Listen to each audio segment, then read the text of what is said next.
Assalamualaikum warahmatullahi wabarakatuh. Di sini kami akan mempresentasikan hasil analisis kami terhadap perusahaan Tesla. Sebelumnya, perkenalkan nama saya Ahmad Zidane. Saya Adi Fadian. Saya Agnes Maria. Saya Agnes Veronica Syaan. Sebelumnya, saya akan menjelaskan latar belakang tentang Tesla. Tesla didirikan pada tahun 2003 oleh dua insinyur, yaitu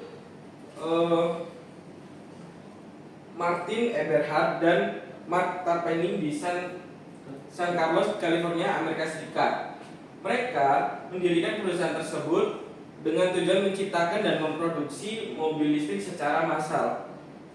Nama Tesla disematkan kepada Nikola Tesla, seorang insinyur dan fisikawan yang terkenal dengan konsep motor induksi medan magnetik. Dan sekarang Tesla sendiri dipimpin oleh salah satu CEO, yaitu Elon Musk.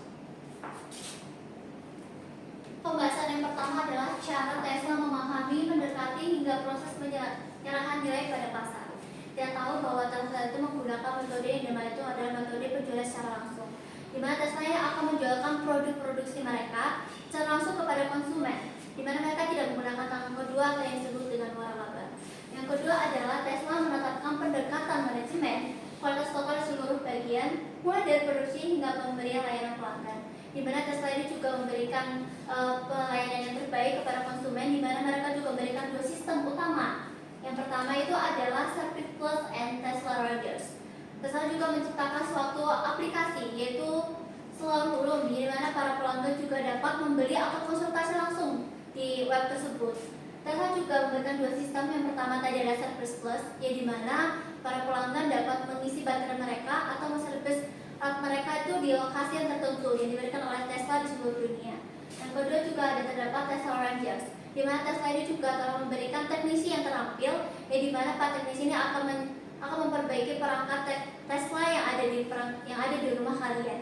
Terus yang selanjutnya itu adalah Tesla Rangers ini juga memiliki namanya itu adalah metode C, yang dimana para teknisi ini akan memperbaiki mobil Tesla di mana dari jarak jauh secara online, yaitu menggunakan kabel yang sangat efisien. Selanjutnya di sini saya akan menjelaskan terkait perilaku pasar untuk mobil listrik dalam 10 tahun yang akan mendatang. Di sini juga ada beberapa faktor yang mempengaruhinya. Yang pertama adalah kebijakan pemerintah. Banyak negara sudah memperlakukan terkait pengurangan emisi serta mendorong untuk beralih ke teknologi kendaraan listrik. Misalnya, contoh negara Uni Eropa, Cina serta Amerika Serikat mampu mendorong untuk masyarakatnya mengurangi emisi karbon dan beralih ke mobil kendaraan listrik. Yang kedua adalah regulasi lingkungan, meningkatkan kesadaran akan dampak lingkungan yang dihasilkan dari kendaraan dan merubahnya dari emisi kendaraan akan mendorong konsumen untuk beralih ke mobil listrik. Yang terakhir adalah inovasi teknologi. Perkembangan dalam teknologi baterai akan meningkatkan jarak tempuh mobil listrik serta mengurangi waktu pengisian daya, serta menawarkan keamanan dan efisiensi yang cukup tinggi. Selanjutnya akan dipresentasikan oleh teman saya. Selanjutnya ada pasar potensial. Tesla memiliki pasar potensial yang sangat besar pada 10 tahun yang akan datang, didukung oleh faktor sebagai berikut. Yang pertama adalah ekspansi global. Tesla telah memperluas market penjualan mereka ke seluruh dunia dan mengembangkan pasar global mereka dan telah membangun beberapa pabrik di beberapa negara maju dan meluncurkan model-model yang baru yang tentunya lebih ekonomis. Tesla masih melakukan ekspansi global tersebut dan pastinya akan membantu perkembangan pendapatan dan penjualan perusahaan. Dan yang kedua ada citra merek yang kuat. Tesla memiliki citra merek yang sangat kuat dan terkenal akan loyalitasnya kepada para konsumen. Dan Tesla dipimpin oleh CEO yang sangat karismatik.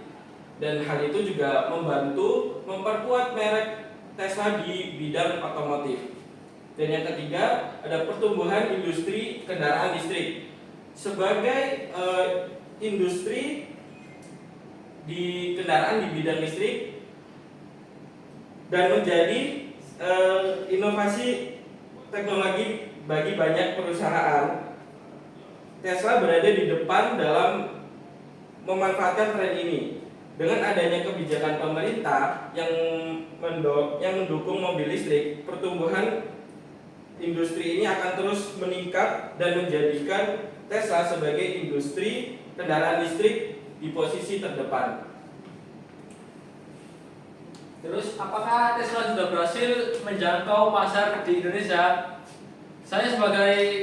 Menurut saya sebagai manajer puncak dari Tesla, saat ini Tesla masih belum bisa merambah pasar di Indonesia. Hal itu terkait faktor harga jual dari mobil Tesla yang cukup mahal dan tingginya dan tidak sesuai dengan rata-rata pendapatan masyarakat di Indonesia.